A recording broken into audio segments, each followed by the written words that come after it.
Muito bem, inventores e inventoras da história, saudações cordiais. Aqui, Professor Alan, trazendo para você a segunda parte do nosso bloco sobre Primeira Guerra Mundial. A primeira parte você já conferiu lá com o professor Tiago. E hoje eu vou trazer nesta aula a questão do confronto em si, ou seja, quais foram as características bélicas, militares e estratégicas que pontuaram e que foram basicamente a cara desse primeiro grande conflito do século XX, que foi a Primeira Guerra Mundial. Beleza? Então, partiu o futuro do Brasil!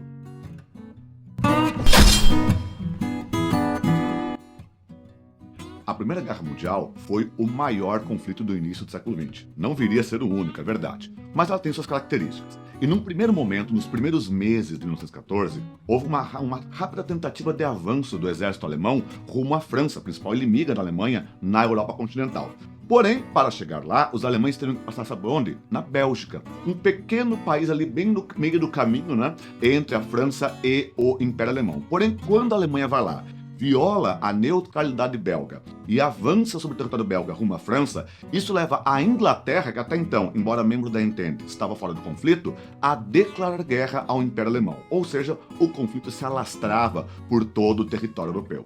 E, contrariando muitas expectativas, a Bélgica, embora um país muito inferior belicamente ao Império Alemão, foi capaz de empreender grande resistência, o que acabou atrasando o avanço das tropas alemãs rumo a Paris, permitindo, portanto, que o grande exército francês pudesse ser mobilizado à espera dos alemães. Aliás, foi nesse momento que ocorreu um fato histórico curioso, a chamada Batalha dos Táxis. Isso mesmo, o exército francês foi mobilizado usando táxis da capital francesa. O governo da França lotou 850 táxis parisienses para levar os soldados ao campo de batalha. Você consegue imaginar você chegando num campo de batalha em um táxi? Pois isso aconteceu logo ali no início do conflito em 1914.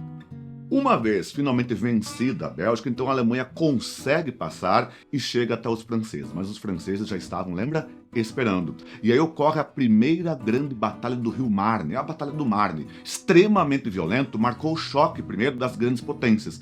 Justamente nesse momento, os alemães não conseguiram mais avançar em território francês. Por outro lado, a França também não conseguiu expulsar os alemães de onde até então eles haviam avançado. E isso criou uma indefinição. É diante desse cenário que uma guerra inicialmente de movimento torna-se agora uma guerra de posição. Bem-vindos à famosa Guerra de Trincheiras, que vai durar até o final de 1917. Essa guerra de trincheiras são grandes buracos onde os soldados ficavam ali, esperando a ordem para avançarem em campo aberto.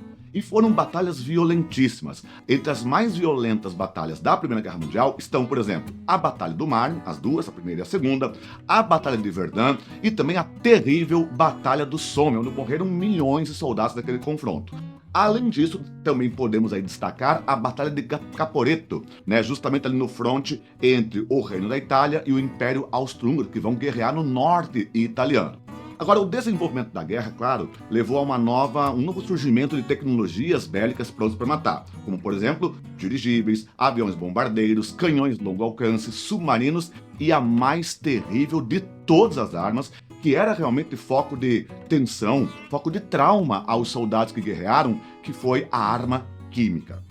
Usado pela primeira vez durante o conflito na Batalha de Ypres, na Bélgica, em 1915 pelos alemães, foi uma trágica estratégia para levar os soldados a saírem das trincheiras. O gás, ele causava grande pânico entre os soldados, visto o sofrimento que causava na vítima. Os arsenais químicos incluíam gás cloro, gás fosfogênio e gás mostarda. Haviam outros também, mas esses foram os três piores, que mais apavoravam os soldados. E aí, com grande destaque, é o terrível gás mostarda, que era capaz de envenenar o soldado até pela pele, pela própria farda. Ou seja, era um gás extremamente mortal.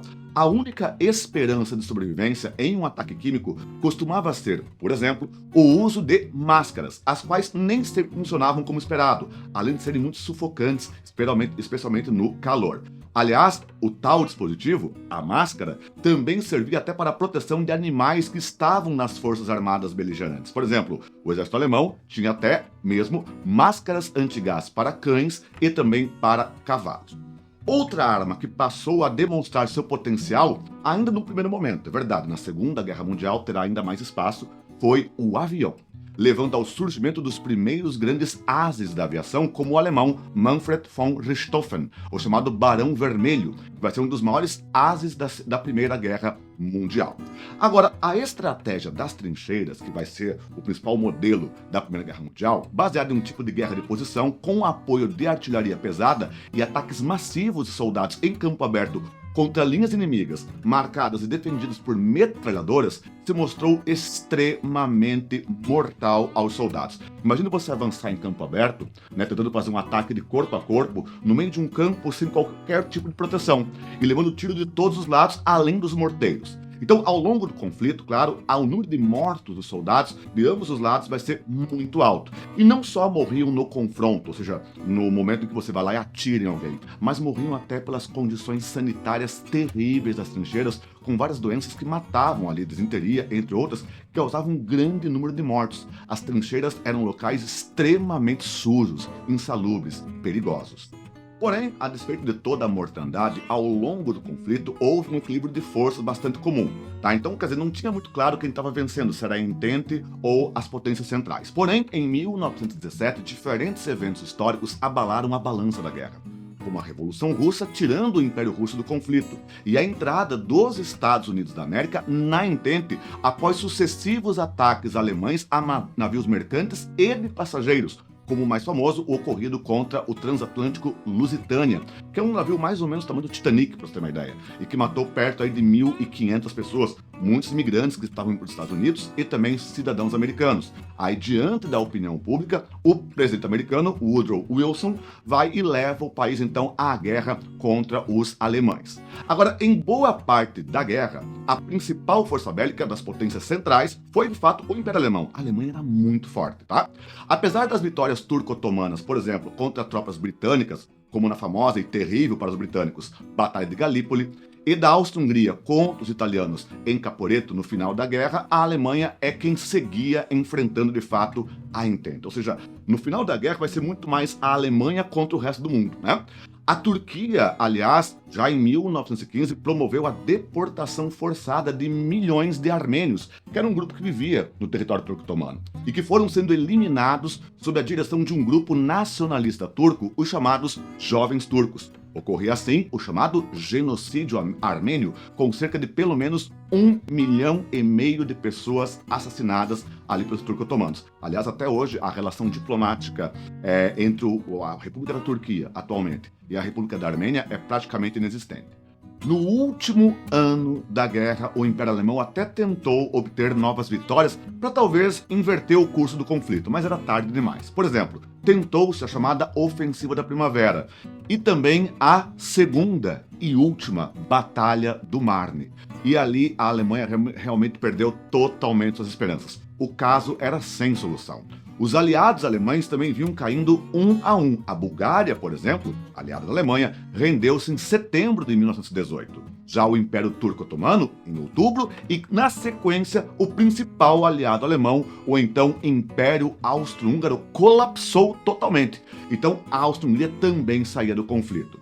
Agora, a Alemanha fica lutando sozinha, sem qualquer chance de perspectiva. E mesmo poderosa, a Alemanha sentiu o conflito. Resultado, escassez de alimentos, fome e um grande abalo moral do poderoso exército alemão, que agora viu uma guerra que eles não entendiam mais e que não conseguiam avançar. Isso vai levar a Alemanha ao colapso, tanto que ocorre uma certa revolução alemã que vai levar à deposição do Kaiser Guilherme II, encerrando o Império Alemão.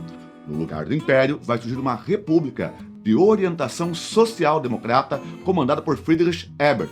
Era a chamada República de Weimar, que, aliás, vai ser o nome da Alemanha até 1933, quando chegou ao poder o Terceiro Reich nazista, pouco antes da Segunda Guerra Mundial. Mas a guerra terminaria mesmo no dia 11 de novembro de 1918. Nesse dia, num vagão de trem, reunindo o alto comando francês, o alto comando britânico e representantes da agora República de Weimar, a Alemanha assinou o Armistício de Compiègne, cessando, portanto, a partir daquele momento, todas as hostilidades no campo de batalha. Vejam, as armas silenciam-se. Não há mais conflito dentro do território europeu. O que não significa dizer que o conflito foi resolvido. É apenas um armistício. Lembre que armistício é quando cessam as hostilidades, mas ainda não houve um tratado que selasse, por exemplo, a paz ou resolvesse a questão política, geopolítica, aliás, do continente europeu. Isso viria logo depois, especialmente a partir de 1919, 1920 em diante, né? Ali viriam os tratados, que é justamente o tema que você vai poder acompanhar aqui no Inventando História na terceira e última aula desse nosso módulo de Primeira Guerra Mundial. Beleza? E aí, já sabe, né? Curte, compartilha, se inscreve, leve o conhecimento aonde for possível. E no mais, um fortíssimo abraço e que a força, claro, sempre esteja com você. Tchau, tchau!